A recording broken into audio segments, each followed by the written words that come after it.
first important idea of absolutism is the divine right of kings. Divine right of kings was a political religious doctrine of royal and political legitimacy.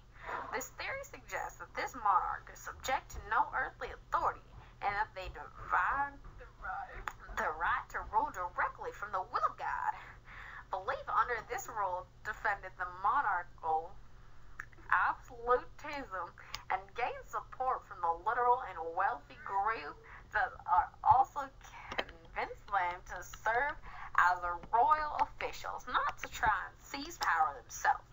It started under the reign of James I of England from 1603 to 1625 and was strongly prominent during Louis XIV of France's reign by the early 20th century, and the theory was abandoned. Absolutism was the political doctrine in practice of unlimited centralized authority and absolute sovereignty vested especially in a monarch or dictator. Louis XIV furnished that most familiar assertion of absolutism by saying, "L'état c'est moi." Absolutism is most commonly defended with the divine right of king theory, which made monarchical power the will of God. By the 16th century, absolutism prevailed in much of Western Europe, and it was widespread to the 17th and 18th century. In addition to absolutism, we have ministerial responsibility. This principle held minister of the king responsible to the legislator.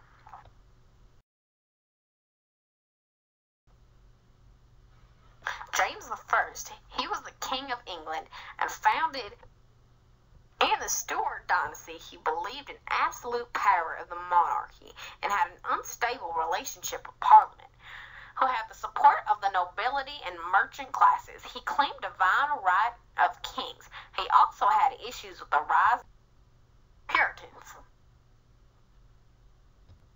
who wanted more power to the church, which would limit the power even more.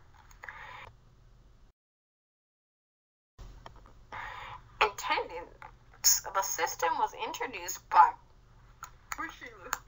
Cardinal Richelieu. Under Louis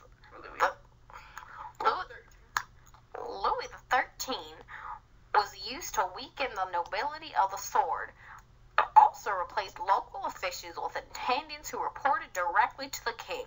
Intendants recruited soldiers for the army, supervised tax collection, and presided over the administration of local law and regulated economic activities. They were to use their power to enforce royal orders in the generalities of their jurisdiction and to weaken the power and influence of the regional nobility.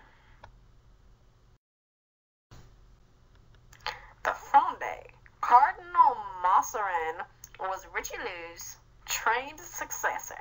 He was disliked by the French population. The nobles, who represented the centralized administrative power, temporarily allied with the members of the Parliament of Paris, who opposed to the new taxes to pay the cost of the 30-year war. The Parliament of Paris members formed the nobles of the robe, the service nobility of lords and administrators. The nobles of the robe led to the First Fronde, which broke out in Paris and ended with a compromise. The Second Fronde began in 1650 and was led by the nobles of the sword. It was crushed by 1652 when the nobles began to fight each other. Louis XIV was typically known as the Sun King. He was one of the most well-known absolute leaders of France. After the death of Cardinal Mazarin, Louis, at the age of 23, decided to be the sole ruler France and practiced absolutism. He ruled from 1661 to 1750. He Alright, I'm sorry, let me correct myself. He ruled from 1643 all the way to 1715. He transformed the monarchy, putting it into an age of art and literature. With his palace of Versailles, which he moved the royal court to, he annexed key territories and established France as a dominant European power. Some of his religious policies were the Edict of Fontainebleau. France was weakened by several lengthy wars that drained its resources and put France into major debt. The Versailles of the palace Louis XIV built where his father used to have his hunting lodge. It was the most lavish place in the world in the 18th century. It housed Louis himself, France's family, and the members of the French government and royalty. It was located just outside of Paris. It was a symbol of the French absolute state and the sun god. Edict of Fontainebleau. Louis XIV did not want to allow Protestants to practice their faith in a largely Catholic France. In October 1685, he issued the Edict of Fontainebleau, and in addition to revoking the Edict of Nantes, a new edict provided for the destruction of Huguenot churches. My bad, I'm just kidding. It's called Huguenot. Sorry, Huguenot churches and closing of Protestant schools.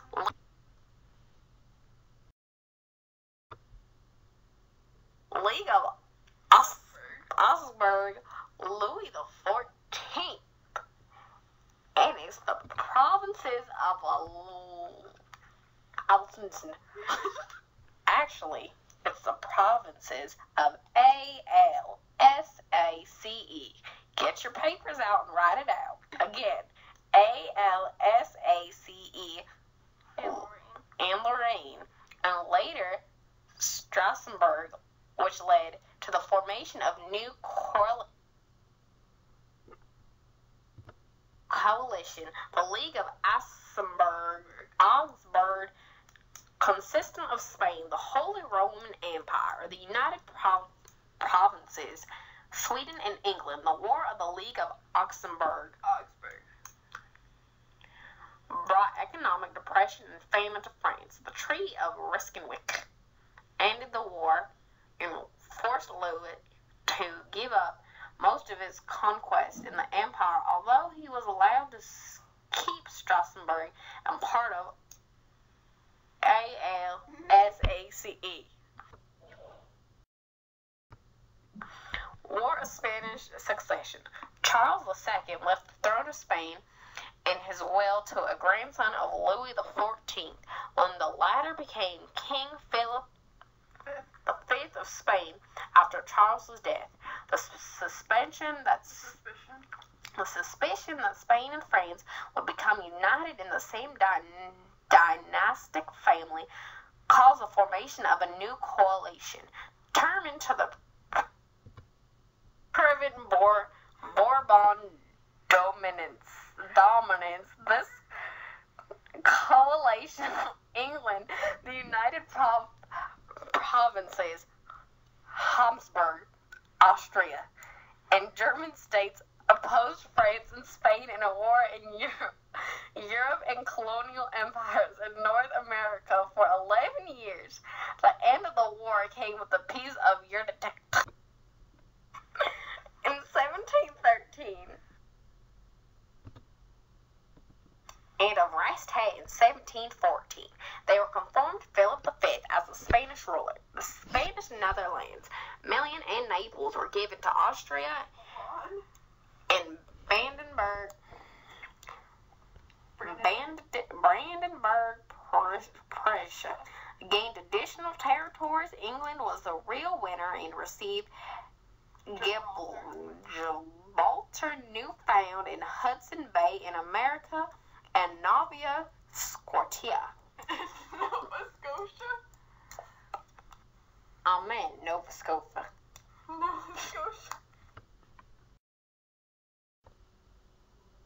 Frederick William, the Elector, he took Brandenburg, Prussia, from obscurity to become one of Europe's most dominant powers. He restored the Hohenzollern dominions after the 30 Years' War. Co-opted the Junker, improvised landed nobility of East Prussia